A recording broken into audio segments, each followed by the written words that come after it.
Welcome to Rini's dream world. শুভ সন্ধ্যা।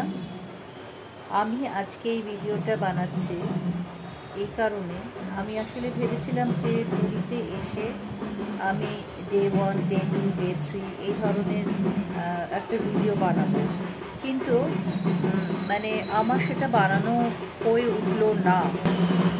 আসলে আমি দেখেছি এই ধরনের ভিডিও আপলোড করতে গেলে পরে না ব্লগিংয়ের দিকেই সম্পূর্ণ মনটাকে দিতে হয়। এটি দেখুন, এখন পেছন দিকে এখানে সরস্বতী পুজোর ভাসান যাচ্ছে, কি সুন্দর লাগছে। এখানেও সরস্বতী পুজো হয়েছে। আমার পেছন দিকে যেটা দেখছেন সেটা হচ্ছে সিটা। এখন ঠাকুর ভাসানে খুব বাজি টাজি ফাটাচ্ছে এরা সমস্ত। যাই হোক, যেটা হচ্ছে মেন কথা সেটা হলো যে আমার আনন্দটাই আমি পাচ্ছিলাম না। আমি যখনই ব্লগিং করছি তখন আমি আনন্দটাই করতে পারছি না, খালি ব্লগিংয়ের দিকে আমাকে কনসেন্ট্রেট করতে হচ্ছে। আর আমি সেটা একদমই চাইছিলাম না যে ব্লগিং করবো না, আমি আমার নিজের আনন্দটা দেখবো। আসলে আমি ওই ধরনের ভিডিও বানাই না, বা আমি ওই ধরনের ব্লগার নই। এমন অনেক ব্লগাররা আছে যারা সত্যি খুব সুন্দর সুন্দর ভিডিও আপলোড করেন এবং এক একটা জায়গায় যান এবং সেখানকার সমস্ত রকমের তথ্য তারা কিন্তু জোগাড় করে, এবং তারা প্রত্যেকটা সেটাকে সুন্দর করে গুছিয়ে কথা বলে সেখানটাতে এডিট করে সেই ভিডিওগুলোকে বা সেই ইয়েগুলোকে আপলোড করে, যেগুলো আর কি বানান না তারা। কিন্তু আমার পক্ষে সেটা সত্যি করা সম্ভব হলো না, কারণ আমি দেখলাম যে এটা করতে গেলে পরে আমি আমার নিজের আনন্দটাকে একদম মাটি করবো। আমি কি কথা বলবো, আমি পেছন দিকে সরস্বতী ঠাকুরের বিসর্জন দেখছি, এত সুন্দর লাগছে। আমি রুম থেকে বসে আমি আপনাদের সাথে কথা বলছি, পেছন দিকে সমুদ্র, তার সাথে সরস্বতী ঠাকুরের বিসর্জন, খুব সুন্দর লাগছে।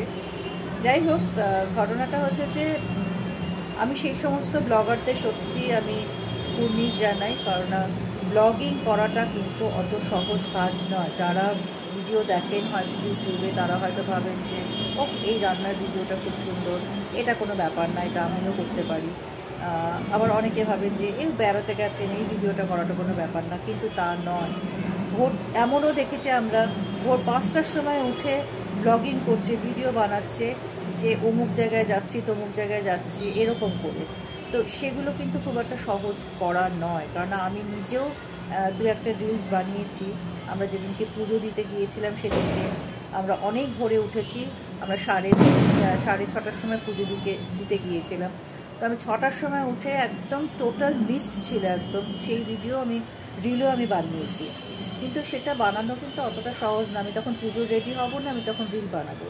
তাই যারা বানান এগুলো সত্যিকারের, যারা এই সমস্ত ইনফরমেশানগুলো, এই সমস্ত তথ্যগুলো যারা দেন, তাদেরকে আমি কুর্নিশ জানাই সবসময়। এবং ব্লগারদেরকে অনেকে খুব তুচ্ছ-তাচ্ছিল্য ভাবেন, যারা ভাবেন তারা সত্যি ভাববেন না, প্রত্যেকেই তাদের নিজেদের কাজ করেন কিন্তু। আর সত্যি আমার এই ইনফরমেশানগুলো আপনাদেরকে দেওয়া হলো না। আর অনেকেই পুরী, বাঙালি ঘুরতে যাওয়া মানেই মনে করে, প্রথমেই মনে আসে পুরী নয়তো দার্জিলিং, বাঙালিদের একটা দুটো প্রিয় জায়গা। কিন্তু এখন বাঙালিরা এখন প্রচুর প্রচুর জায়গায় করে, কিন্তু এই দুটো জায়গাতে মন চাইলেই মনে হয় চলে যায় বাঙালিরা। কিন্তু আমি দীর্ঘদিন ধরে ভাবছি পুরীতে আসবো, এসে পুজো দেবো মহাপ্রভু জগন্নাথে, কিন্তু হচ্ছে না। বলে না যে একটা ঠাকুর না ডাকলে পরে সেই স্থানে যাওয়া যায় না। তা আমারও ঠিক তাই অবস্থা হয়েছিল যে আমি 2014-তে লাস্ট এসেছিলাম, তারপর থেকে অনেকবার ভেবেছি পুরীতে আসবো, সুযোগও পেয়েছি। মানুষ আমাকে বলেছে যে চল, যাচ্ছি, গাড়ি নিয়ে এসছে অনেকে, তারা বলেছেন আমাকে যে চল পুরীতে যাচ্ছি, কোনো অসুবিধা হবে না, কিন্তু যেতে পারিনি, ঠাকুর ডাকেননি, সেই কারণে হয়তো আমি তাদের সাথে আমি আসতে পারিনি। তো এবার হয়তো ঠাকুর দেখেছেন, সে কারণে হয়তো আমি এসেছি এবং এই ভিডিওটা করতে পারছি আপনাদের সাথে। আমার খুব ভালো লাগছে শেয়ার করতে। আমি খুব একটা সুবক্তা নই, কিন্তু তাও মনে হলো যে আপনাদের সাথে এইটুকুনি কথা বলতে আমার ইচ্ছা করলো, কারণ এই পরিবেশটা, অ্যাম্বিয়েন্সটা এত সুন্দর। এই পেছন দিকের এই সমুদ্র এবং তার সাথে সরস্বতী ঠাকুরের বিসর্জন, তার সাথে সম্পূর্ণ একটা টোটাল অ্যাম্বিয়েন্সটাই খুব সুন্দর। সেই কারণে আমার এতগুলো কথা বলতে আপনাদের সাথে ভাল লাগছে। তা না হলে আমি এত কথা বলতে ভালোবাসি না। কিন্তু হ্যাঁ, ব্লগার হতে গেলে পরে কথা বলতে হয় নানান রকমভাবে, তাই চেষ্টা করি। হয়তো একদিন না একদিন আমিও হয়তো ভালো ভালো রকমভাবে কথা বলতে পারবো, ভালো ব্লগার হতে পারবো। আসলে কথা বলতে বলতে বলতে বলতে কথার ইজিনেসটাও চলে আসে। সেই জড়তাটা এখনও হয়তো আমার কাটেনি, কারণ আমি সেরকমভাবে ডেলি ব্লগিং করি না। আমি রান্নার ব্লগিং করতাম, কিন্তু বেসিক্যালি আমার রান্নাটা এখন অনেক দিন ধরে বন্ধ হয়ে গেছে।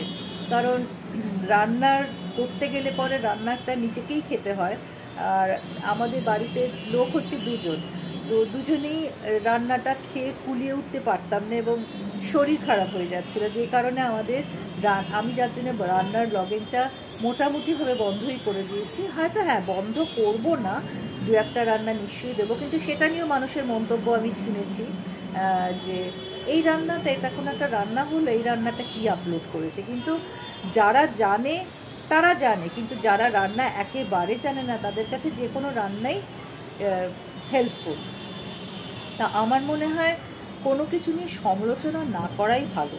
প্রত্যেকেই যে যার কাজ করছি, আমরা প্রত্যেকেই প্রত্যেকের কাজ করাটাকে সম্মান করা উচিত আমার মনে হয়। রান্না যেরকমই হোক, একটা আলু ভাজা যদি বানাই, আলু ভাজা বানালেও সে আলু ভাজাটা কেটে কীভাবে বানানো হয় সেটাও কিন্তু একটা ইনফরমেশন, কিন্তু মানে সেটা কিন্তু একটা কাউকে শেখানো। অনেকে কি আলু ভাজাও বানাতে জানে। আমি যেরকম বিয়ের আগে বেগুন ভাজা আলু ভাজা কী করে করতে হয় তাও জানতাম না। মানে আমি যদি আজকে যদি এরকম আলু ভাজা না জেনে যদি একটা ভিডিও যদি দেখতে পারতাম সেই সময়, তাহলে আমার কাছে কারণ অনেক উপকার দিত, কারণ আমি কিচ্ছু রান্না করতে জানতাম না। সেখান থেকে আজকে আমি রান্না করতে শিখেছি কিছু কিছু হলো। তো রান্না যারা করেন তারা অনেক ভালো ভালো রান্না করেন এবং অনেক কঠিন কঠিন রান্নাও করেন। আমি বলেছিলাম প্রথমেই আপনাদেরকে যে আমি খুব সহজ রান্না করি, সহজভাবে, খুব ঝটপট যাতে হয়ে যায়।